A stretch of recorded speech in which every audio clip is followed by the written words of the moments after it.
I'm Dodge Feeler, and this is The Biology of Becoming, where we bridge science and spirit, and we ask what it takes to stay human in the middle of it. We talk parenthood and building things, spirituality, frontier medicine, longevity, and the one that matters most, how to live well, how to taste the spice of life and still find it in the mundane. Hey, everybody. My name is Dodge Feeler. I am the host of The Biology of Becoming. And today I have my friend Justin Mihaly. Justin and I go back quite a few years. We'll kind of dig into what happened during COVID and everything of when we first really started digging into each other. But, now Justin, I've watched him go from being a bodybuilding coach to now he's kind of running an entire empire. But I'm going to let him kind of start with an intro of telling us what he's up to and where he's making a major impact in the world. Yeah, Welcome, Doc, brother. having me on, man. Good stuff. I run the Elite Coaching Academy where we scale online coaches, personal trainers, health professionals, skill sets, and also their business. On the business side, we mainly work with med spas or companies doing over $50K a month right now. And then I have Engineered for Health. And Engineered for Health is where we take you from wherever you're at and we help you unlock your most elite health performance in a 6-month time period. No matter where you're starting, we can get absolutely insane results. My staff there is insane, led by head coach Riley Quigley. The guy, like, if I had two clones, it would be Riley Quigley and Wes Christensen, and those are two of my coaches on that staff. Like they're insane. So I'm really, really grateful. It's obviously been a long journey since you and I met during COVID. Yeah. Bodybuilding background, man, that really unlocked so many things for me to be able to help tons of people at scale. So I'm really excited to bring some value here today. Yeah, absolutely. Yeah, glad you're here. I actually did invest in ECA myself just for the knowledge that comes with it. I don't dig into it nearly as often as I want to, but it is actually unbelievable, some of the protocols that are available. Really, I think the biggest value is the conversations that are going on, just everybody kind of learning off of each other. So very cool thing you brought just with that, along with all the other cool things you're doing. I appreciate that. Thank you. But I don't know if this is obviously we, in this path, as men, we kind of usually have a couple rock bottoms, but something I'd never actually read this about you, but I was just kind of searching around, and there was a time where you were getting started. I think it was when you first moved to Austin. You were actually running all your coaching calls from like your car. You weren't really you didn't have the home, you didn't have all the amazing things you've gotten. Take me in, let's start down there. Take me into that stretch. That was in Columbus, dude. I hit a big rock bottom in Columbus. So, some backstory. I was living in Cincinnati. Things just got real toxic there. I wasn't making any money, but I was training people, and I had a lot of clients. But dude, I didn't know how to run a business. I was 21. I had no idea how to run a business. My gym rent was like $2K a month, and I was making about 58, 6,800, varying in that range. And then before I stopped in-person training, we were up at 12K a month. Well, the money sounds good at 12K a month until you realize, as an in-person trainer, you're kind of there all day long. Holy cow. Yeah. So body's just taking a beating. Mind's taking a beating. And I made some mistakes. Actually, I didn't make a fucking mistake. I'm gonna stand on this ground. This dude was running his mouth online and then saw my girlfriend at the gym and walked up to her and put his hands on her, shoved her. So I took care of business. Well, his dad was the district attorney.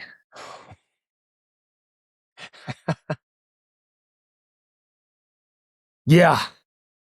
Would have been nice to have that information. For sure. Well, I moved out of Cincinnati because I did get hit with an assault charge. Of course, they never spent any time like in jail or anything. Let's get that out there. Yeah. But that was tough. And then, I'm going around different gyms and whatnot in Cincinnati. I was starting my whole Instagram thing. So I'd kind of post what I was doing. And he would show up and call the cops. And I was like, dude, this is awful. So I was like, I'm just leaving. This is insane. His dad runs this freaking city.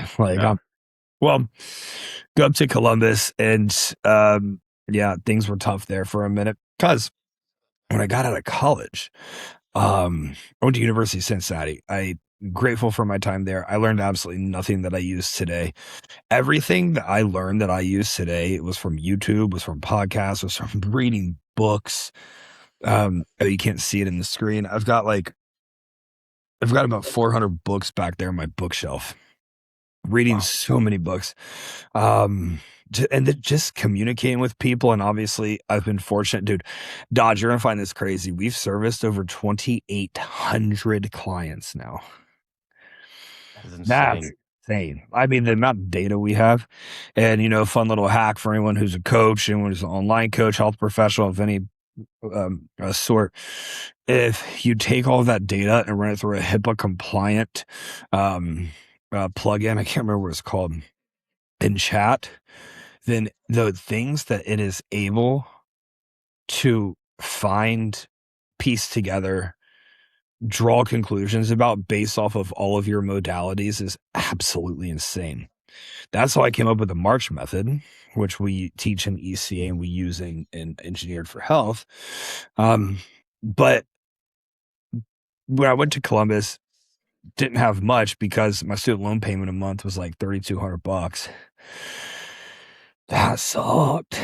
I'm paying $2K to the gym for rent, paying $3K and in my house for rent. I got a $600 car. You got the interest on the loans. It's like, dude, I ain't got no money. Fuck. Well, I took on more clients, Dodge, in-person training, and scaled it up to over $10,000 a month because between my student loan payment, the gym payment, and my rent, which was 30 minutes away from the gym as it is. I've worked in Hyde Park, Cincinnati. If anyone is familiar with that area, like, it's a really nice area. Dude, I'm getting there at 4:30 a.m., like more than 30 minutes away. So I was under. Every month I didn't have enough money to pay my student loans. So I had no credit. I mean, I couldn't get it anywhere. So of course, I'm in Columbus and my car breaks down. Yeah, so it was parked up in a random parking lot, and I was in it for like 5-7 days. Like, it wasn't all that bad. And like during the day, I would hang out with some friends or go to the gym and work, whatever. But I'm so grateful for it. Rock bottom teaches you lessons that nothing else can. Yeah. Nothing else. Like, as a man, we need to find it. We need to not necessarily search for it, but I don't believe we need to be averse to hitting rock bottom. I think there's things that we do there that we learn there that nothing else can teach you. So I'm really grateful for it. Oh, dude. It teaches you, well, one, how to survive. But also, whenever you actually get to that place where you no longer are really having to suffer and you're getting to work to live instead of live to work, you are actually appreciative of it. Yeah, dude. Huge facts. I find a lot of gratitude in how far things have come. I also believe, Dodge, like, if we can't find gratitude in the situation we're going through right now, then why would the universe grant us anything beyond what we have right now?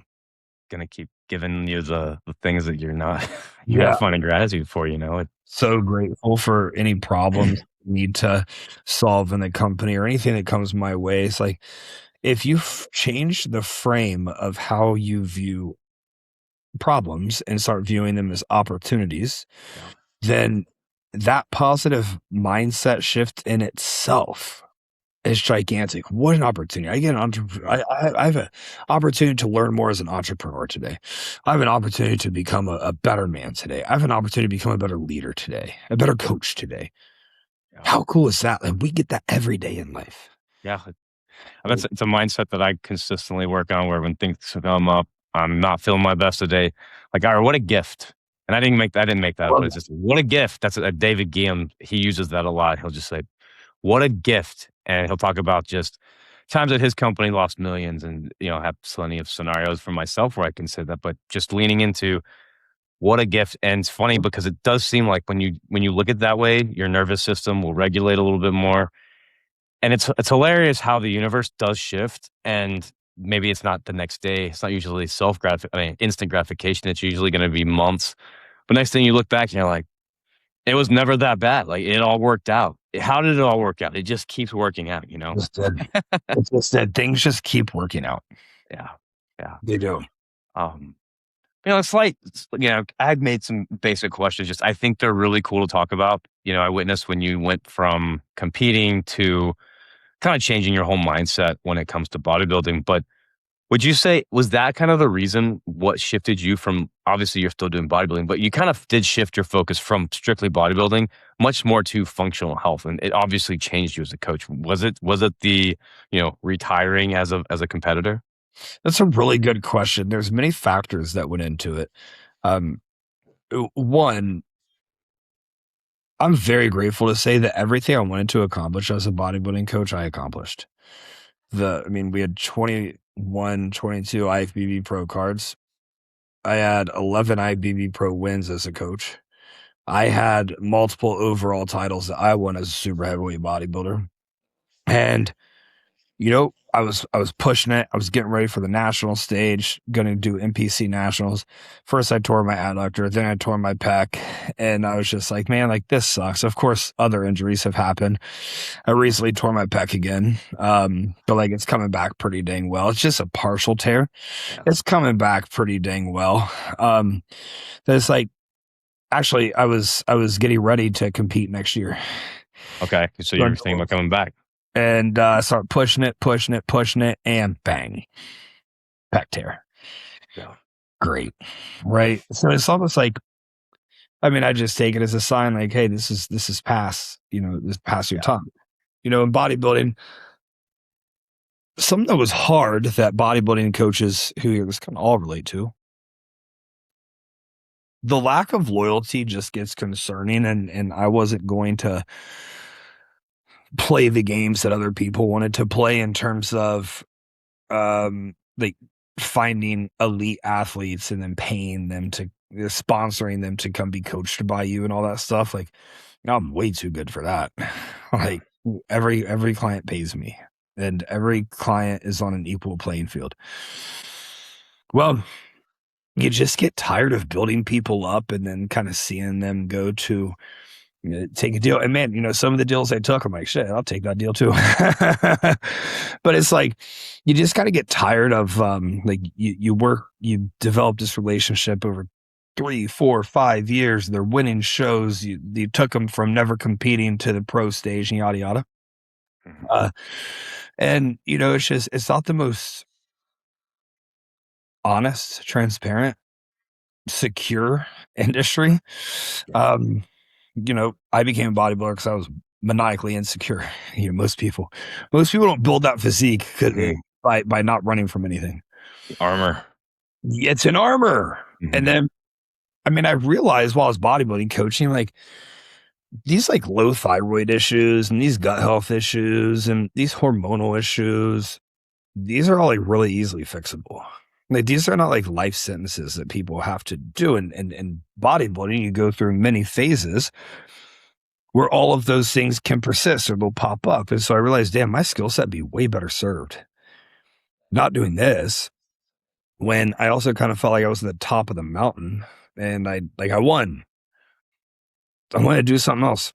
And that's kind of where the whole functional health thing comes into play. I like just calling it elite, achieving elite health performance, whatever that means, whether it's hypertrophy, whether it's getting peeled, whether it's fixing an autoimmune issue, like whatever it is.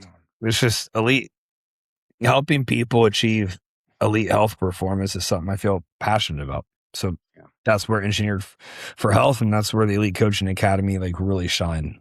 No, witnessing you make the shift, I just see, like, you actually put out more information in a single post all the time. You're giving it away.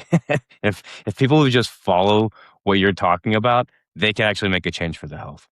Dude, Dodge, if people woke up every day and got sun in their eyes, some orange juice, put some iodized salt in there, went for a little walk, got a little sweat in, and stayed away from, not even stay away from, and fixed their omega-3 to omega-6 ratio, and ate a shit ton of carbohydrates, and, got their body in position where it can handle those carbohydrates. Dude, our bodies love carbohydrates. Yeah. Carbohydrates don't cause insulin resistance. Carbohydrates didn't cause your gut health issues.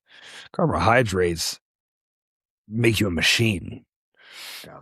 If people just got up and did those things, if they mouth taped at night, if they were red light blocking or red light glasses in the evening when it's dark outside, ate when it's light outside, man, we would definitely have way less issue. And it's kind of hard for a lot of people to do just based on life scenarios or, whatever the case may be. But man, those things would make a gigantic difference. I mean, that is actually, those are my favorite things to actually push on. I mean, I love peptides. I love all the things, but I seriously I say that over and over again. Like, that is actually how you live longer, or at least in this case, I like to focus on living well. I had a patient who I just was like, dude, you got to start doing some electrolytes in the morning and grounding and sunlight. I was like, that's it. He did not believe me. And now he's actually started like sharing my name, and like, I finally started grounding, and it's been the most profound thing that I've done yet. And again, it's just like, we have so many tools and compounds at hand. But if we would just move to Costa Rica and get away from, I've got an LED light on me right now, but if we got away from this stuff, like, we wouldn't need all of these crazy compounds. I agree. You bring up grounding. This is an interesting one. How I view grounding is when we plug our skin into the earth. Mm-hmm. It's just like charging your phone every night. The earth's going to give you these good electrons. It's going to pull the bad ones out, mm-hmm. and it's going to refresh you and recharge you and make your whole body feel better and work better and be better. It's like, man, if we just did that, and I'll add journaling to it as well, and get the crap out of your head and put it on paper. Yeah. That right there is a gigantic hack that is better than, most things not named testosterone. Yeah, dude, no, I mean, it's crazy. Like, yeah, that's like, but that is the work. That's the biggest work, is for us to work on ourselves. And again, I love all the things, which I do. I am very curious. You mentioned the partial pec tear. Yeah, it's funny. My body clearly just doesn't want me to be as like huge as I used to be. I was like 240 when I was with you. Now I'm really around like 197. Not a small human, but anytime I start pushing too hard, like I did a pec tear like you. But have you used much in terms of like exosomes or I haven't. MSC cells or anything like that? I've not. That would be, we talk about it off air, but that would be one thing to think about. It's not something that I'm an expert in at all. I've talked about it a lot, but I did a partial ACL tear last July. I was, I've been doing mostly bodybuilding, but building a family, I had lessened my workout. I never stopped. It's consistency, but I was doing athletic training, going hard. I was on a bouncy turf and did a partial ACL tear, then later the meniscus tear. And I didn't do the imaging until I did the second injury, but using the same peptides that you talk about all the time, but also the exosomes.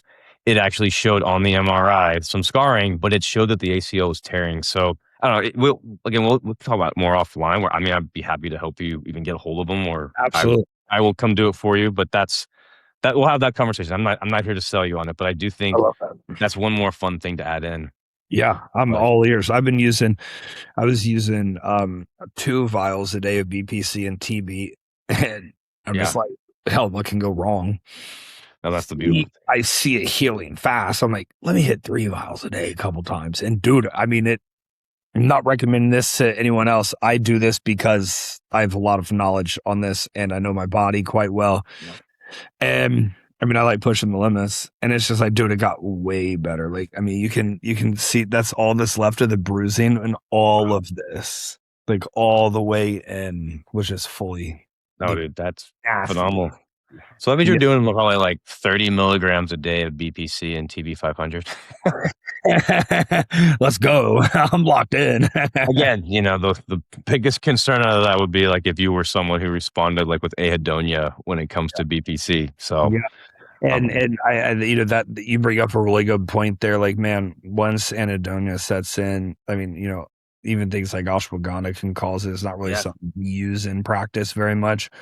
But with BPC, there's a very interesting mid ground of it having these positive effects, including on your dopaminergic system. And also it can make you numb. It can make you very numb. And It's really weird, right? This is about feeling. Like, I love feeling things. I'm That's what grateful. we're here for. Sad. Highs and lows. Yeah, I'm grateful I was sad. Now I can be happy. Like, Yeah. I never just been sad for a long time. On the other side of sadness, there's typically something really good that happens. Yeah. Well, I mean, now we're kind of veering away, but I've really been working on my mindset where if things are really hard, I'm like, man, if this is this hard, it's going to be equally as good shortly. Oh, I love that. I love that shit, or even better. Yeah. And I feel like we can set ourselves up for that. It's like a reverse dieting phase. Hey, right now, I'm super lean. I need to get my body back healthy. So I need to go through these steps in order to have my body more resilient, handle more food, more muscular, more whatever. Like, dude, our mind's the exact same way. I'm going through something really hard. I need to reverse this so that my body can handle more and handle it better and do better next time. Yeah. Yeah. No, I love it, dude. All right. Well, I'm sure we're going to keep going back deeper in, but let's keep it going with some of the questions I've set up just because I do think this one's actually pretty good with, again, when I first met you, you were still taking on pretty much your entire role. Like all of your clients were with you, but you were starting to have a couple, coaches you were bringing up respond for you at times. Yeah. And, now you're building something much bigger where you pretty much only take on clients you want. Yeah. But you have a massive entire role because you have all these coaches under you. Yeah. What do you feel like you've really learned about yourself to be able to get an empire to this size? To be able to even let go of the ego of I've got to take care of all of this myself. How the fuck am I going to actually just let this go and trust I'm actually training my team correctly to take care of this stuff? Dude, great question. Great question. There's a few things that come to mind quickly. I don't want to give this deep thought yet. Number one, I'm not going to spend much time on it because it's cliche, but you got to hire the right people. You got to hire people that are aligned with where your morals and your mission is. Like, do you really want to change people's lives? Then we're probably going to be able to get pretty far. Number two, the people need to understand the vision. Like, how big is this? What are we trying to do? And what are we really going to accomplish with this work? That's gigantic. So after we get through the first two, which is the hardest part, we get into how are they going to be trained? How are they going to understand their exact role? And I liken that to like sports, right? In high school, everyone who makes it to college is an absolute superstar in high school. But then you made it to college and your role might change a bit. You might not be the superstar anymore. You might be a role player or rebounder, whatever the case may be. If we are able to solidify their role and have them feeling empowered in their role, then we're going to be able to get pretty freaking far. So number 4 would be training these people to simply understand the skill set that you understand. When we hire a new coach, they've already completed the ECA certification process, but it still takes us about 2 months to really get them fully dialed. We hired 2 new coaches recently, and they're slowly taking on like easier cases with oversight from myself and Riley. The things that don't need super in-depth knowledge, but they're learning alongside via case study reviews the more in-depth or intense stuff. Most of what we work with is metabolic and gut stuff. Yeah. Like we're really, really good at that. And so that's really our forte, but it's super easy to like optimizing HRT or something like that. Like that's pretty easy. And also there's a gigantic TAM there because people are being put on, the stuff that their body's not quite ready for. And they have a bad experience. Then they find us, they learn all about us, they come in and we fix the issue. So the fourth thing in that is you got to really dial in skills.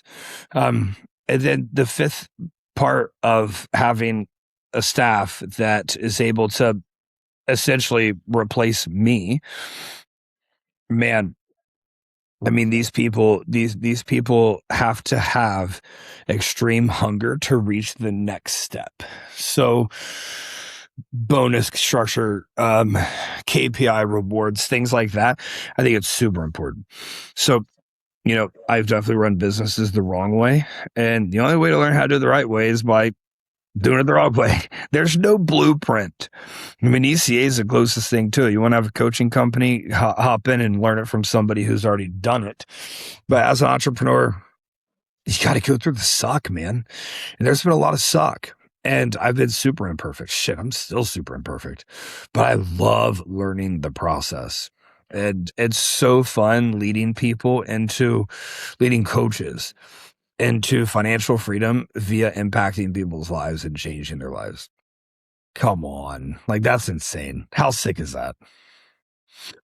I mean, you're giving a service where you've got guys who previously they want to do coaching. So they kind of go the exact same route you went. They do personal training and realize I don't have any time and I'm not making the money because I don't have any time to even enjoy it, and then they get to skip a lot of that process because they come straight to you where you've already figured all that out. Yep, exactly that. And I tell people this: you come in ECA, I'm going to time travel you 5 years. Yeah. So that is a tiny little investment for a 5-year time travel. Yeah. Like that's the 5 years is a lot of time to waste. And if you just start living the life you're meant to live in 5 years right now, come on, it's a no-brainer. So that's what I love about ECA. Yeah, no, dude, it's phenomenal. You're doing amazing work. You brought up.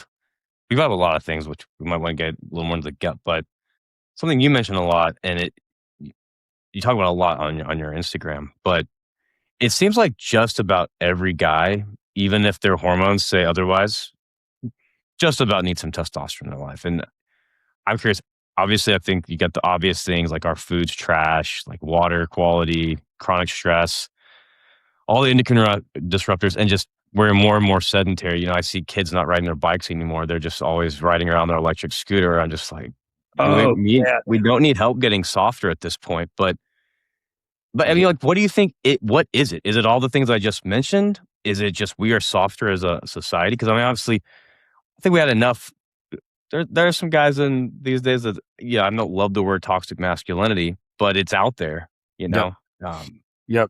We want men that are able to be all of those things, but there's definitely something in the water where most guys, they need a little help on their dopamine. Mm-hmm. Yep. I think that's kind of where it comes down to. Dopamine and testosterone in terms of neurotransmitters kind of go hand in hand, right? So if we're not doing hard things and accomplishing hard things, then what's the need for testosterone as a neurotransmitter? Like, we're just getting artificial dopamine. I say that I am using nicotine at the moment, but we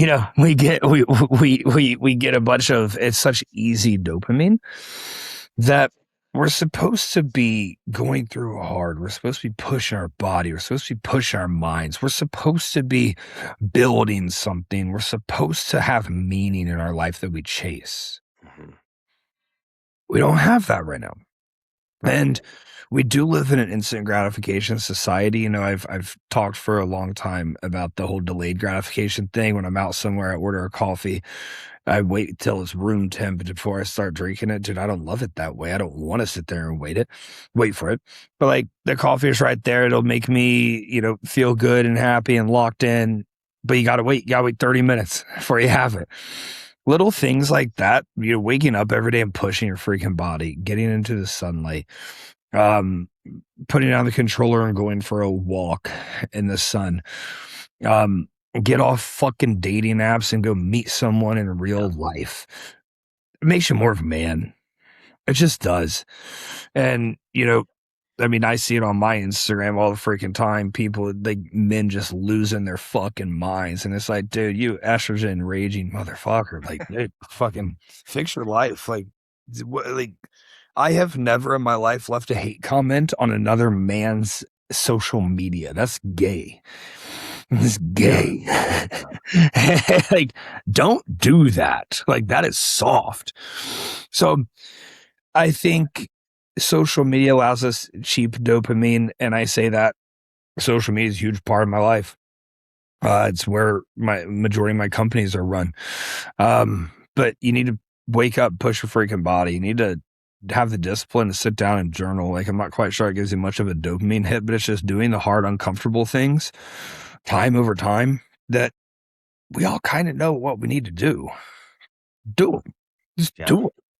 And the reward is so great. But Dodge, you probably see me say this before. It's never been easier to win.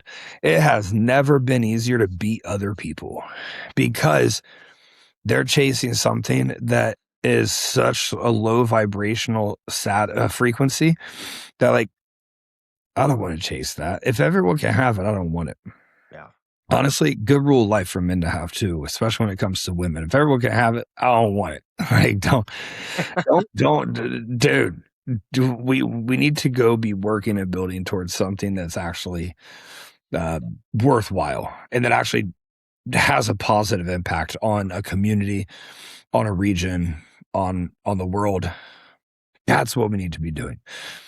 And honestly, testosterone, I agree with you. A man who's at 1,500 testosterone is going to be the dude, assuming the SHBG and the prolactin, like everything's hit him, right? Yeah, sure. He's going to beat the man who's at 700 testosterone. The man at 700 testosterone is going to beat the man at 400 testosterone. Just over time, that's what's going to happen. Yeah. Well, I also, people always want to talk about like the roid rage, but it's like, if you're doing the journaling and you're doing the other things, that you're not going to have any of that inside of you where, say what you will, but if what you got inside is love and want other people to win too, that's what's going to come out whenever you're amped up on testosterone. It's the exact same thing as money. Testosterone just amplifies who and what you already are. Yeah. Like, if you're out of control, then especially with the estrogen, the DHT effects, conversions from testosterone, if you're out of control without it, you're probably not going to find control with it. Definitely. It's, the instant gratification thing. Whenever I first started a family and I realized I was going to build a business, at that time, I don't know if you remember, I saw you at the gym, we were chatting. I was going through a divorce. And at that time, I had done some mushrooms and some things like that where I was starting to be like, I'm so tired of myself. But we didn't talk. You were like, Dodge, you're on the right path. You quit drinking right now. And I actually, shortly after that, I did. But I quit gambling. Good. I wasn't doing, I quit all fantasy sports, I let go of all those vices. And I still have a social media limit of an hour, even though I do quite a bit of content these days. The funny thing is now, come full circle, I've got a baby, I've got a daughter, and I don't do much gambling, but if I go to a game, I might throw $10 on there.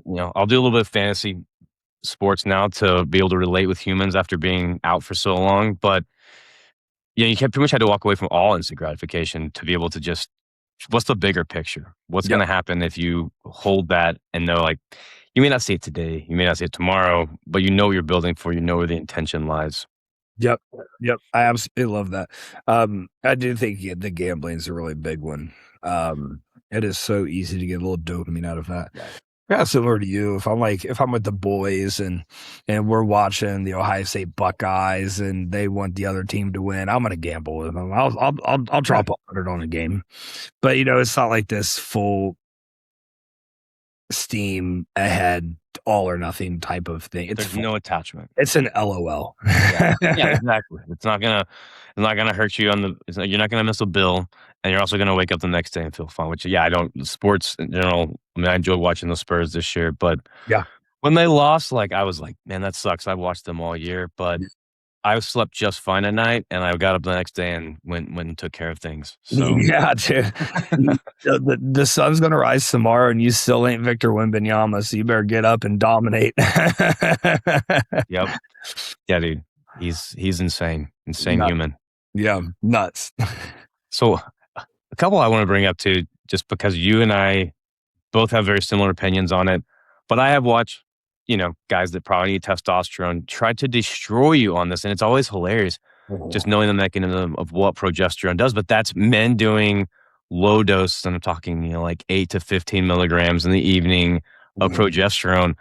Why does everyone push back on that so hard whenever it's like clearly men make a very small amount of progesterone, and why would you want to use anything other than something like progesterone than, you know, jumping to benzodiazepines or something like that? Yeah, facts. It's funny. It's always people that have never tried it. It's always people that never gave it a go. And then as soon as they do, it's like, oh my God, that night of sleep was the best night of sleep I've ever had. I mean, it raises GABA. We know GABA is a precursor of so many good things in the body, but when GABA goes up, typically we'll see glutamate go down alongside of it, although glutamate is a precursor to GABA. And, you know, glutamate's kind of what makes you act a little erratic. And we see cases of estrogen dominance in men and in women, both, that the glutamate goes higher in their brain. Excuse me. So it's something that they don't understand, yet also progesterone is so pro-metabolic. It is so pro-metabolic. I liken progesterone to, remember when you were kind of sick as a kid, you'd be sick and you were shivering and mom would put a warm blanket on you. That's what progesterone does. It just calms down your body. Now, too much progesterone can make you lose your edge. And, you know, if I do progesterone for 3 or 4 straight nights, which I don't do anymore, I realize, man, I'm like just a little dull. Well, I like waking up freaking dominating every day. Yeah. So me being dull, that's not good. Like, that's bad. I got to conquer. So with that, you must also take into account the biofeedback metrics. What is your body telling you in real time? You know, if you're going to use progesterone, I obviously like you being on testosterone as well alongside it. It's much easier to handle at that point. But man, if you don't like something that makes you more in control, have greater sleep, that greater sleep correlates to better everything in life, then yeah, you know, don't use it. But if you don't want your life to improve with one very easy, relative, very inexpensive thing, then that's fine for you. Don't. I think something that's weird to me is like people who are terrified to like try anything out. Right? Terrified to try anything out, but you know, you gladly pop an ibuprofen when you have a fever. Hey, what the fuck are we doing here? Like the amount of information available to make anybody well versed in this stuff is immense. And like you're just kind of choosing to not take that information, not use that information. You're like, dude, it's not going to freaking kill you to use some progesterone. It's not going to freaking kill you to use some BPC. It's not going to freaking kill you to use some KPV. Mm-hmm. You don't know what the heck this stuff does until you use it. You can read all about it. You can read the fearmonger or the parade stories about it. Until you use it in yourself, you're clueless. Absolutely clueless. So, you know, it kind of goes back to the earlier conversation. Like, men are just kind of walking around scared, but if you're in scarcity, I mean, you're going to be scared of anything that's changed. And if you're not someone who's ever put it all on the line to build something or do something or become something, I mean, man, like, honestly, I don't want those people to like me. If those people liked me, then something would be super wrong. And I don't want something to be super wrong. Yeah. That actually leads. So obviously, you're opinionated. You say what's on your mind. You're not scared to. You obviously are past the worrying about what anyone really thinks. And obviously you still, I don't know how many followers you have now. I've like watched you grow from like 10 to I'm guessing what, like 100 something? 99.9. I'm going to hit 100K tomorrow. That's amazing. But yeah, I mean, regardless, like, well, first of all, congratulations. I've always rooted for you. That's why would you not? But at what point did you, I guess, let me reframe. When this first started happening, when we first started getting people online coming after you, were you always able to just like brush it off your shoulder, or was there a time where it would kind of hit you wrong? You have to work through it, and then where you started and where you are now. Yeah, definitely a time when it was hard. Now I don't care like at all. I leverage it. Yeah. I leverage it to make content out of, or I leverage it to get them to like go nuts, and like push my content. But I mean, I honestly do believe that the absolute best way to get over it is by understanding, like, dude, if people weren't disagreeing with you, then you would probably not be making really any impact. If people are disagreeing with you, like, look at who it is that's disagreeing with you. The people at the top of the space are never the ones who are disagreeing. They're also busy doing their own thing. It's always people that, have a doctor in their bio or a CSCS next to their name. And you go to their page and like, they're not really doing much of anything. And so they're just pissed off that somebody made it because they have no first principle thinking. And, that is kind of what the education system, the longer you're in it, the more it strips down your first principle thinking, your ability to analyze a situation, break down the different components of this situation, view all of the information we have about this situation, and make an informed decision on if it's something that could benefit you or could not benefit you. But at the end of the day, even after it could or couldn't benefit you, I mean, if it's not something that you try out, then you're probably never going to know. I mean, this is my opinion on content creation. This is my opinion on putting yourself out there online. I guess that's content creation. This is my opinion on trying a new PED if you're someone who dabbles. This is my opinion on changing your mind when it comes to really anything at all. I feel very strongly that if you don't have first principle thinking and it got stripped down from you, or you just lack the metabolic health to have any sort of curiosity as it is, then it's going to be really challenging for you to stay ahead or even keep up.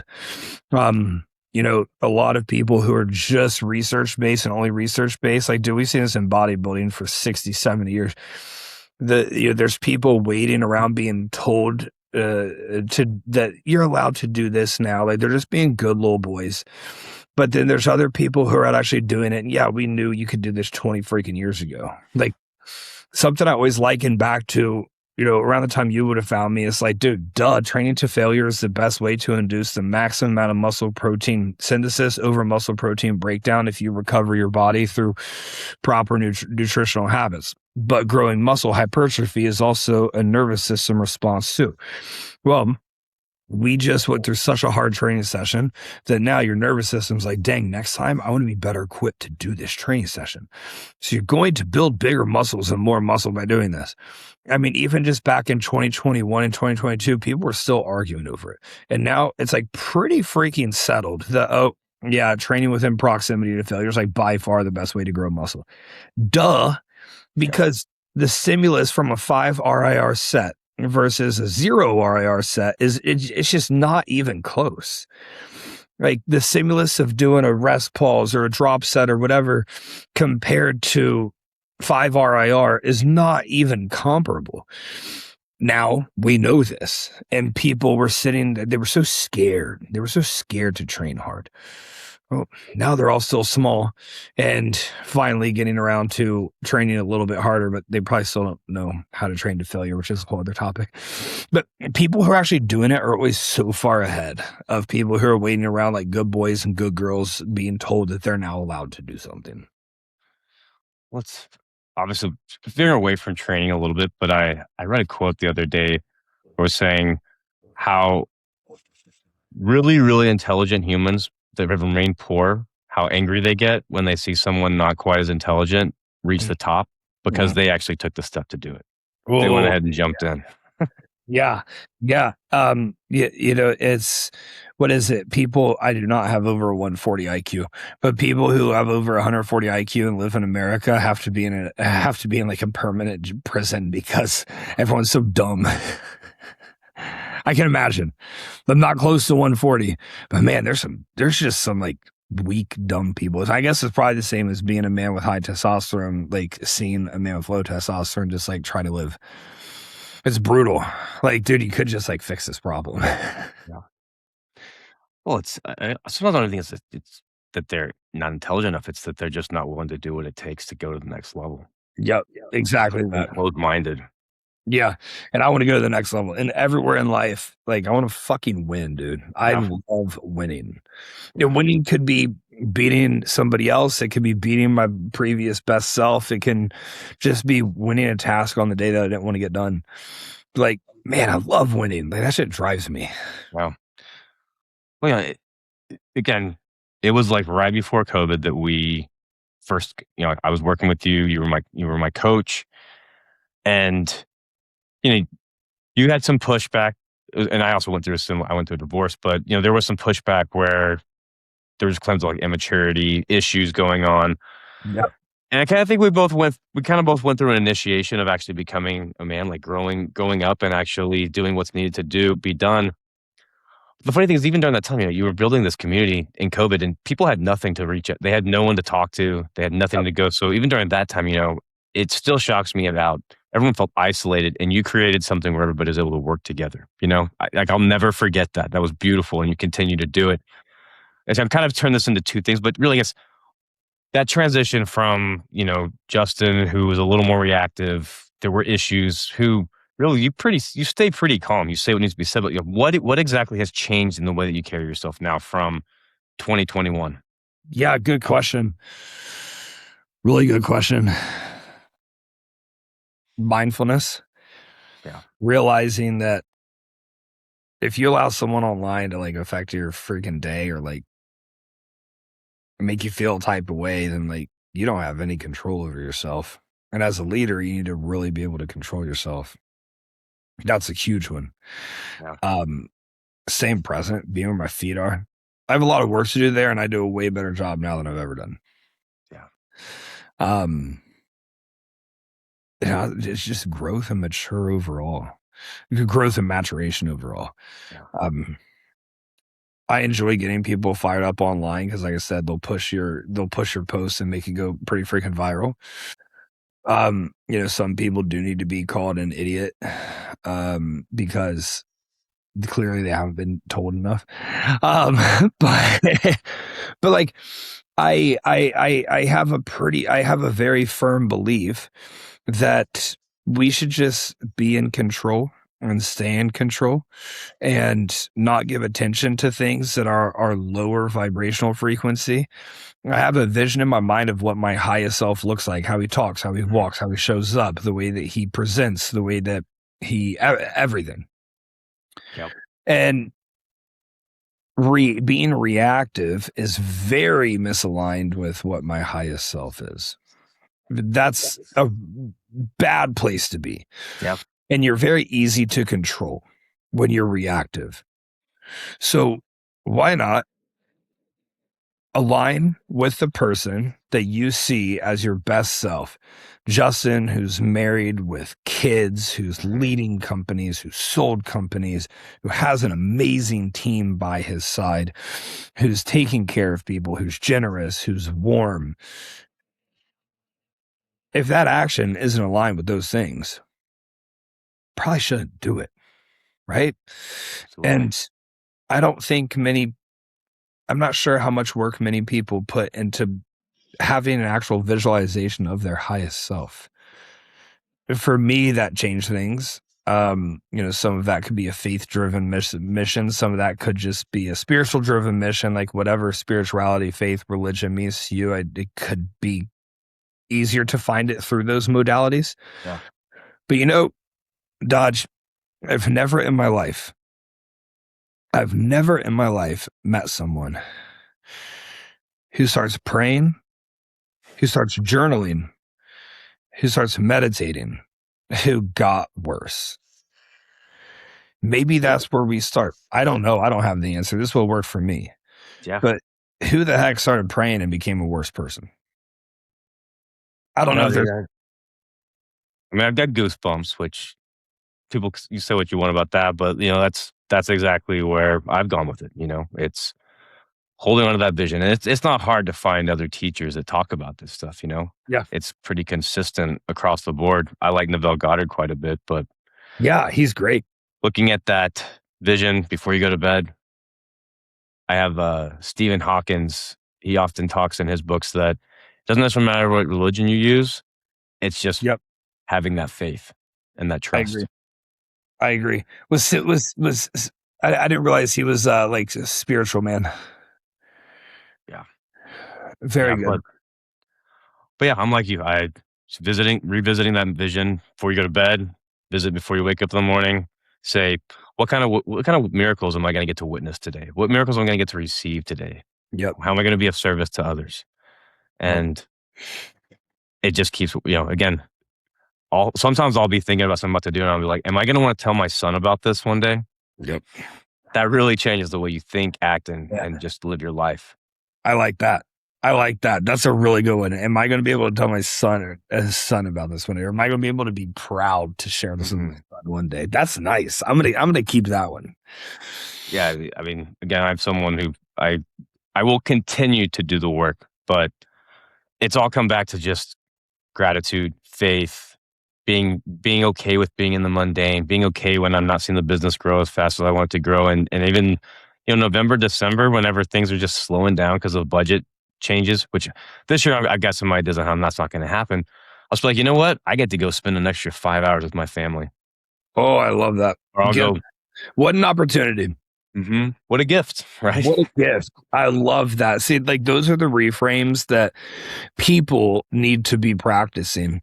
We definitely live in a world where a lot of negativity gets just tossed around. Like, especially if you watch the news, I read the paper, whatever. But man, like I go outside in Austin, Texas, and I walk in the sunshine, I smile and say hello, and I hold the door open, and the real life doesn't have a lot of negativity. So if you want to search for it, you can easily find it. But if you want to search for good stuff, then you can easily find that too. Yeah. Yeah. I watched less and less of the news all the time. I obviously don't want to be just completely ignorant to what's going on, but we all know that it comes down to circus and fodder for 90% of it. And Yeah. I am completely ignorant to what's going on. I probably shouldn't be, but man, it's hard. It just pulls you down. And I don't have an answer to this. It's more like a hypothetical thought that I work through. Like, how much does it actually affect me and the people that I love? And how much does it really affect my day-to-day experience by knowing what's happening? Now, it does affect the business. And that sucks because when people get scared, they simply spend less money. So anyone who has any sort of e-com, really, I mean, any entrepreneur that's a smaller, medium-sized business, like unfortunately, we do get affected by this stuff. I don't want my life to be run by it. But that's something that I need to search and kind of figure out how I feel more about because I give it no effort. Well, I'm curious, and this is kind of the way I look at it, is when I'm not paying, I mean, obviously, you can look and you can see, like, I'll have a patient that needs to leave for a while because they need to change jobs. Yeah. But if you're not willing to swim against the current and choose, like, I'm going to keep growing even in the event of recession, money not moving as much, I feel like that's the exact opportunity to actually grow, is whenever you're not paying as close of attention. Because otherwise, if you just go with when the economy's high, that's when you can grow. When the economy is low, then you just stand still. Yep. You're never going to really grow. Facts. Huge facts. I agree. This is a grow or die mentality, right? Exactly. Yeah. The sun's going to rise every morning, but that doesn't mean it's going to be sunny every day. Yeah. I like to dance in the rain. I love dancing in the rain. Actually, it's funny. We just got out of it was like 3 straight weeks of a little bit of rain in Austin. And every day I leave the gym, I walk downtown to my work spot, and it's about a 20-25 minute walk or such. Depends on how calm I'm being that morning. And there's a few days where it was raining, but it wasn't raining hard enough. And when it rains, everyone goes inside and ducks for cover. And I was like, I'm going to walk to the gym. I'm going to put my phone in my backpack. Can't pull your phone out when it's raining. Right. I'm going to put my phone in my backpack and I'm going to walk to the gym. And man, there is something magical about that also goes far deeper than actually just physically walking in the rain. Oh, absolutely. No. Absolutely. No, dude. Honestly, this conversation's been awesome. We have a little more time. Is there anything that's super present with you right now? I like to ask this at the very end because sometimes there's something.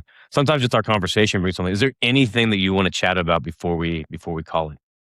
You know what I think would be fun for your community, just diving into a little bit about how I hold a belief that everything in the human body ties back to metabolic health, including this curiosity, including some self-love stuff, including being able to change your mind. The ability to be adaptable as a human is all about metabolism. There's physiological functions, there's biological functions, but there's spiritual functions and neurological functions as well. Everything in the body wants to be fixed. Your brain wants to have a balance in it, or a output in it, or a performance metric to it that is driving forward and becoming greater. And if you're not feeling like you really want to push forward, like you really want to win, like you really want to improve yourself, there's something off. And I think a lot of people are just kind of standing idly by. A lot of people are just standing there waiting for the next thing to happen, waiting for the next sporting event, waiting for the next Trump conference, waiting for the next whatever. And we're just being dictated by things that are outside of us. If you clean up metabolic health, which, is much more than thyroid, it's much more than hormones. If you clean up the way your body generates ATP, everything in your life gets better. Everything does. So why would we not take this opportunity? Like, the information's out there. If you want to follow my page, you can. If you think I'm a douche, you don't need to follow my page, although it's still gas information. Everything in the body, any ailment or anything you like to change about yourself, it can all be changed. The human brain is so malleable. The human body is so malleable, and it doesn't want to be stuck. It doesn't want to be in fight or flight. It wants to thrive. And I would encourage you to, if you're somebody who, if there's one person that hears this, it's like, you know what? I want to change this. I want to thrive. The opportunity's out there. And you can do it.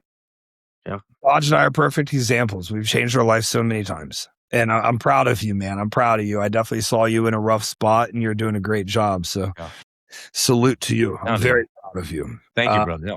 And also, people need your message. So keep going at this, man. Keep fucking going. Keep chipping away, because this is really beneficial to people. Yeah.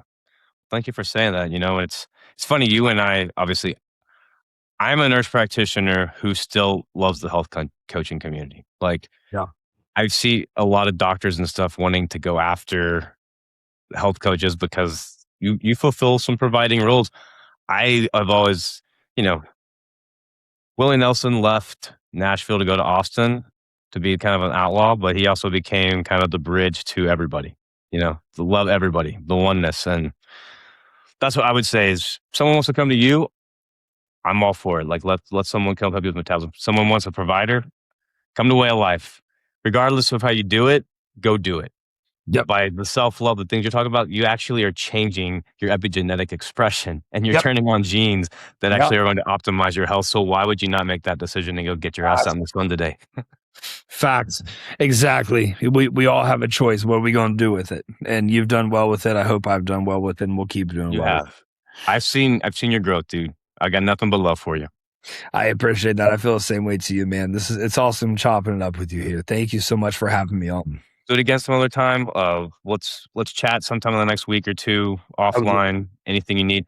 And most importantly, if someone wants to come see Justin, what's the best way for them to do that right now? Yeah, go to Instagram, @Mihaly_, or on X. I post a lot of good stuff on there. Also, just Justin Mihaly, Mihaly, or the Grow or Die podcast, which is on YouTube, which is just my name. Also, just Justin Mihaly. Perfect. All right, my friend. I appreciate you. Hope you have an amazing rest of your day. You as well. Thanks so much, Dodge. You're the man. All right, Be much great. love, dude.